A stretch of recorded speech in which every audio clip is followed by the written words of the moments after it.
Hello everyone and welcome to the channel. First of all, I'd just like to say a big thank you to everyone who liked and subscribed following the last video, and indeed all my videos. It's a beautiful day today, October the 12th 2025. It's about 14 degrees, lovely sunshine, although I am kind of riding into it unfortunately. I don't think we're going to get too many days like this for a while, so we need to make the most of it. Yesterday was excellent as well. Went out with my mate Dave and Andy. Dave was shooting a video for his channel, The Bingley Wheeler. Good bit of banter. So a little bit of an addendum to my last video, which hopefully you watched, with regards to my other mate Andy from the Air Force days. I said that I was going to try and contact him, and I was successful, and hopefully we'll be meeting up soon once we can tie some dates together, so that should be good fun to catch up. It's been a long time. So I've just come out of Pateley Bridge. I'm heading towards Grassington in the Yorkshire Dales. What I thought I'd do today is give you a little bit of background as to why I started this channel. Now, up until about beginning of July, I didn't even think about starting a YouTube channel, but then I thought it'd be quite good just to record some of my trips on one of these little thumb cameras, and also use the footage potentially just in case anything untoward happened. It soon became apparent that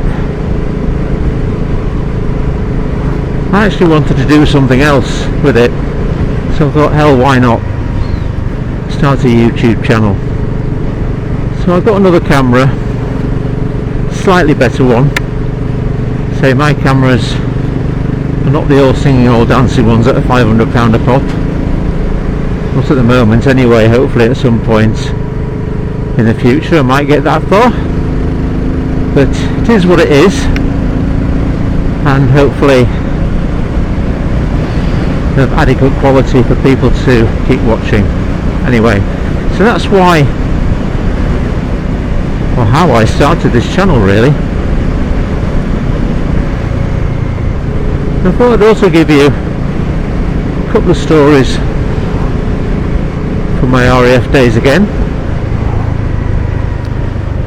Now, in my last video I said that I went on detachment for 3 months after I'd left RAF Cottesmore, and I went to RAF Shawbury for 3 months.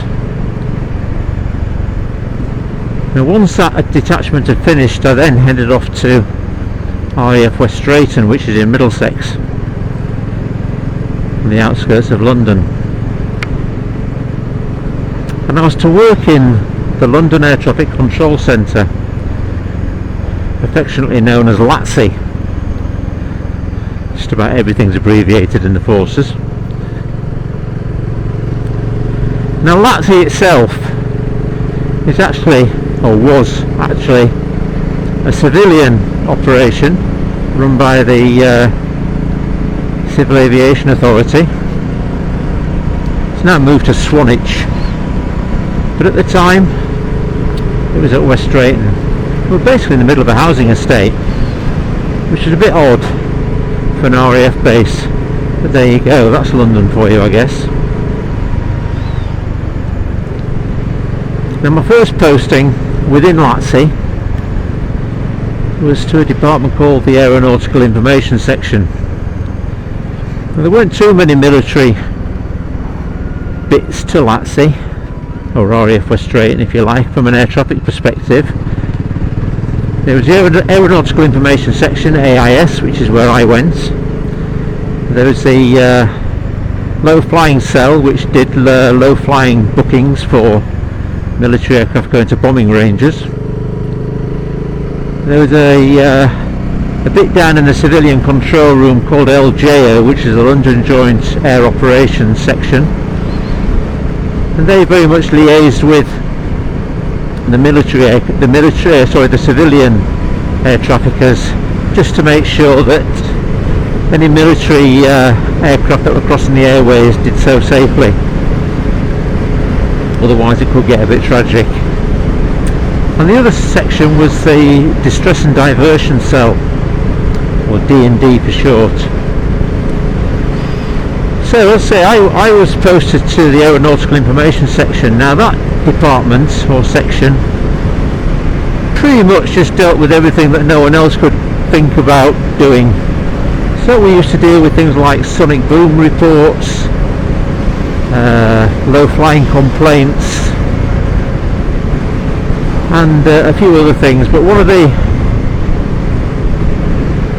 weirdest things, I suppose, was taking reports of UFOs.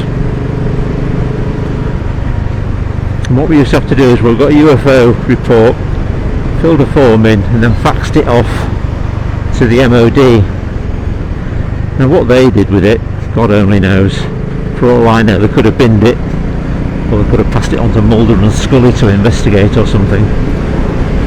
But needless to say, the vast majority of these UFO reports were pretty obviously aircraft or balloons or such like, but when you were taking the information, you weren't allowed to give your own opinion. You just literally had to take the information. But there was one particular one that stood out for me in the 3 years that I was there, and that was this guy had rung in. It was in the evening. I think it was round about late summer, early autumn, and it was dark, and I could see these strange lights in the sky and a weird sound. And it wasn't just him who saw it, it was the whole street was out. It was that noticeable. And they called the police, and there were a couple of police officers there as well. So I was taking this information down, and it did seem really strange, I have to say. And I asked the guy if he could put me onto one of the police officers, just to make sure he wasn't making the whole thing up. And this police officer pretty much said the same as this guy, and they thought it was really weird as well. So yeah, that was an unusual one. I mean, there was obviously, well, probably a rational explanation for it, but given that I'd taken probably hundreds and hundreds of UFO report sightings, that one really stood out as something completely strange. So, as I said, I was at AIS for 3 years, and I got my promotion to corporal, and I was posted to RF Valley, which is on the far side of Anglesey in North Wales, which for me was absolute back and beyond, and I really didn't want to go. My wife had a good job in London, working for a firm of solicitors, and I was climbing the ladder refereeing basketball for the National League, and I'd have had to pretty much give that up if I'd have gone to Anglesey. So I expressed my opinion that I didn't want to go, but I was told I was going to have to unless I could get a swap. Now, as it happened, my mate, who also worked in AIS, got promoted at the same time on the same board, and he was very much an outdoorsy sort of person, and his wife had just left him. So I think for him it was the second best thing to go in to join the Foreign Legion. So we swapped, so he could do his mountaineering and his canoeing and this, that and the other, and I could concentrate on my basketball. And although I hated London, it was just extremely convenient at the time. So I took Darren's posting, which was actually in D&D, Distress and Diversion Cell. Now there are two D&Ds, one in Scotland at Prestwick, and I say there was one at London Air Traffic Control Centre. I'm assuming there's also one at Swanage, although I don't know that for sure.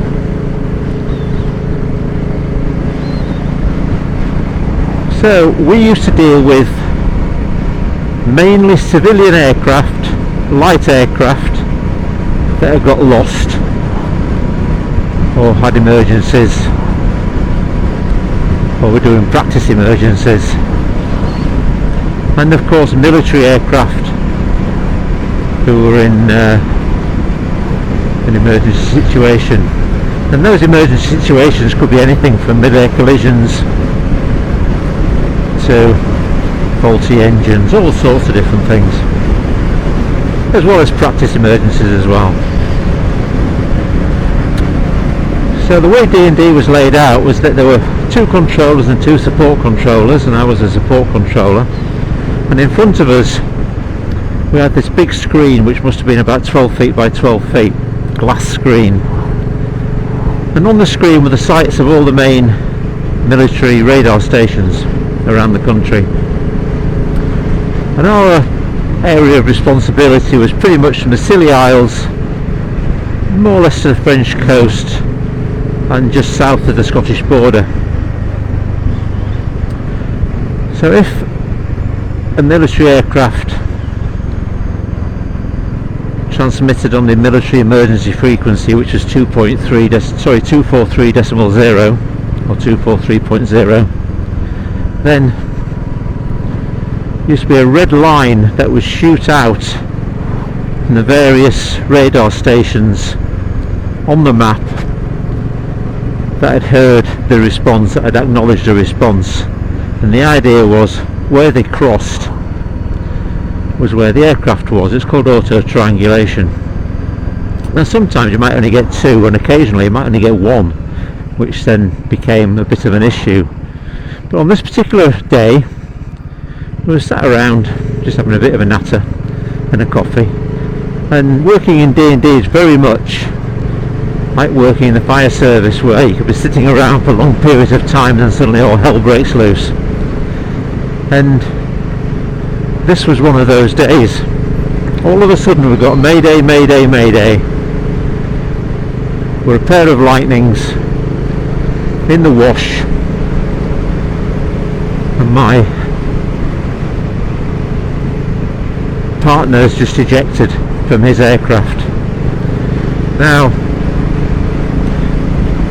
for those of you who know anything about the Lightning, you'd know that if it hasn't got a pilot and or it hasn't got an engine, they very much take up the attitude of a breeze block. They just fall out of the sky. So while someone had an ejected, it wasn't necessarily at the end of the world. However, on this particular occasion, the other pilot was saying that the aircraft had done a 180 and was heading straight and level towards Hull. So just to let you know, people in the wash is just south of Hull, and they were going to the Hull Beach range. They were fully loaded with bombs and missiles and stuff. So suddenly we had the situation where an English Electric Lightning, fully loaded with bombs, with no pilot, was heading towards Hull and was about 15 miles out. So the other pilot said I could shoot it down if you wanted, but that was way above our pay grade to authorise that. So we went back to RAF Binbrook quickly and asked them, and they said no, don't. Despite the situation, don't shoot it down. So we relayed that back. And in the meantime, my job was to liaise with all the emergency services, the police, all the civil authorities, to make sure that they were fully aware of what was potentially about to happen. So we'd scramble the search and rescue helicopter, from, where would that have been from? I'm not sure now, I've forgotten me. Leconfield maybe, I'm not sure, I could be wrong there. But anyway, we scrambled the search and rescue helicopter, and we were just sitting and waiting really. There's not an awful lot we could do. And this aircraft was getting closer and closer to Hull. Now some people would say it's no great shakes, something blowing up in Hull, but nevertheless we had to try and do something. But we didn't know what. The police had been notified, they were mobilising their troops, and I think the army was doing something as well. But then about 3 miles out of Hull, luckily it did a nosedive into the sea, so everyone breathed a huge sigh of relief, and that was that. Pilot got rescued safely, which was good. The other pilot made his way back to Binbrook, and all was good with the world. So that's just one example, albeit a little bit extreme, of the kind of things that we did at D&D. There are lots of civilian stories which I'm sure I'll tell you about at some point in the future, but for now that's about it for me. So thanks very much for listening. If you've listened this far, very much appreciate it. If you like the video, please like and subscribe, and I'll wish you a good day. Oops, what's going on here? I'll wish you a good day, and hopefully see you on the next one. Goodbye.